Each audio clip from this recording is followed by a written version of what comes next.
নমস্কার বন্ধুরা, রকি কিচেনের তরফ থেকে সকলকে স্বাগত জানাচ্ছি। ভাদ্র মাস মানেই এখন শরৎকাল। সেই শরৎকাল মানেই হলো আমাদের বাঙালিদের দুর্গা উৎসব। সেই দুর্গা উৎসব স্পেশালে কিন্তু এক একজন এক এক ধরনের রেসিপি শেয়ার করে। তো তার মাঝখানে আমি এই একটা নতুন রেসিপি আপনাদের মাঝখানে শেয়ার করতে চলেছি।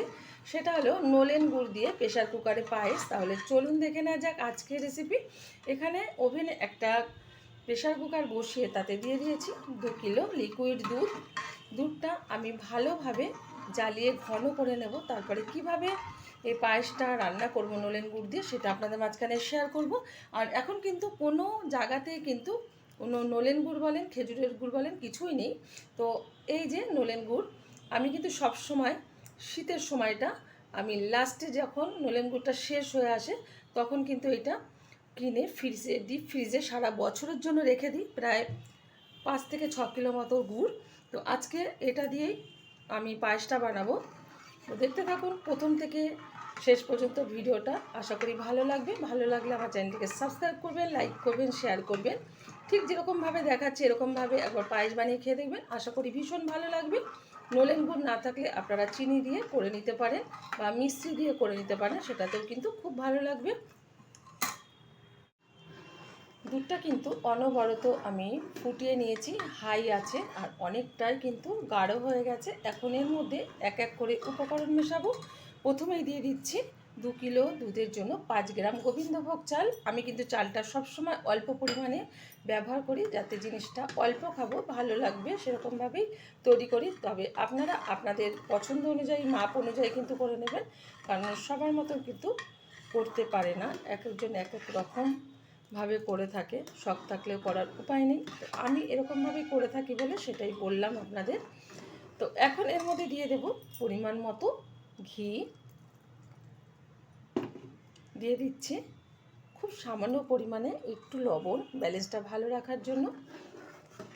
এইবার আমি নেড়ে চেড়ে নেব বেশ কিছুক্ষণ সময় নিয়ে। অনেকেই কিন্তু পায়েস অনেক রকমভাবে করে থাকে, তবে প্রেশার কুকারে কেউ জানে কি না বলতে পারবো না।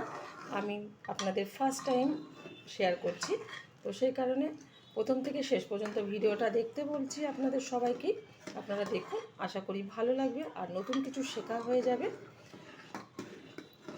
এখন এর মধ্যে দিয়ে দেব এই যে গুঁড়ো করে রাখা এই যে চীনা বাদাম। এটা আমি ভাজা বাদামটা গুঁড়ো করে নিয়েছি, সেটা দিয়ে দিলাম কিছুটা কিশমিশ।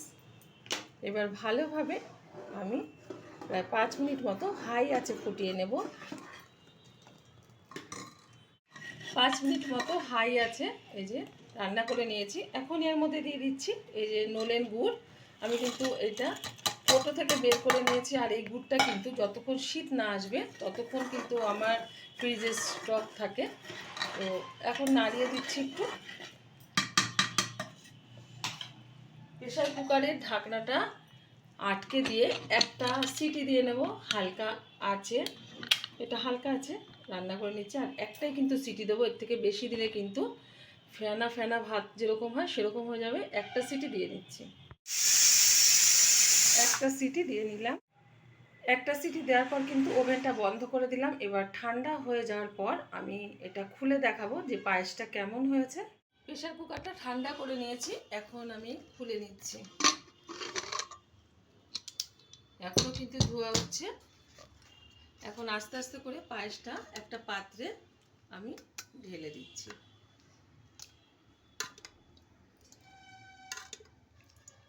এখন কিন্তু এটা আমি সার্ভ করব না, কারণ ঠান্ডা হয়ে গেলে কিন্তু পিঠে পায়েস খেতে বেশি ভালো লাগে। তো ঠান্ডা হয়ে যাওয়ার পরে কিন্তু এটা আমি আমাদের পরিবারকে সার্ভ করব। দেখা হবে পরের ভিডিওতে নতুন কোনো রেসিপি নিয়ে। ধন্যবাদ।